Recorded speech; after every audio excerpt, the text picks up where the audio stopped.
refrigeration and cold storage. So good afternoon. Today we'll be seeing the last topic in unit 3. Okay, so we'll be seeing how the cooling load is calculated, and normally the cooling load will consist of heat transferred through the building envelope like walls, roof, floor, windows, etc.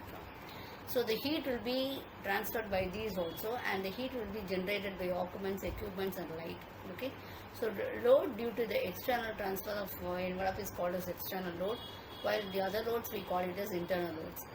The percentage of external versus internal load varies with the building type, site climate and building design.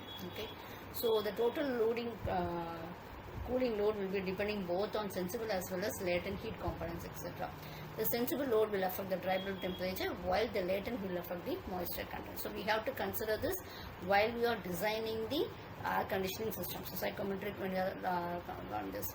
And normally in external loading buildings means the cooling load on the buildings is mainly due to the transfer between the surroundings and internal conditions means. Okay, so since the surrounding conditions will vary, if it's a day it will vary, if it is a night it will vary. Okay, so we have to take care of this.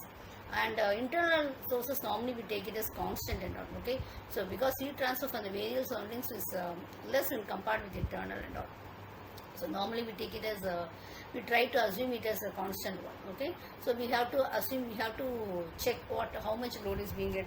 See, for example, when you take it as what are the components, how many bulbs, anything else. Okay, how many occupants are available.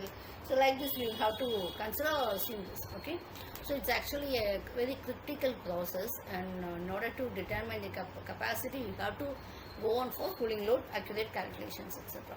So this normally we have a heat leak to the surroundings, that we call it as transmission load. Okay, so that is being calculated is the formula U into A, temperature out minus temperature 24 by 100. Q is the heat load and U is the overall heat transfer coefficient. A is the surface area of the walls, roof and also the floor, and temperature out is the ambient external temperature, is the internal ambient temperature. The factor is 24 by 1000 converts the watt hour into kilowatt hour per day. Okay, next one is the product load. So first one is the product pull down load. Okay, this is the amount of heat that must be removed to cool the newly added product from its initial temperature down to the storage temperatures. Okay, so that is called as here, and this is Q pull down is equal to mCp into EM Tm penta minus just into conversion factor.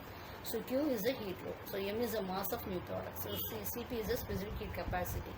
So is the Tm is the entering temperature, and Tf is store means actually the final store after this conversion process how much.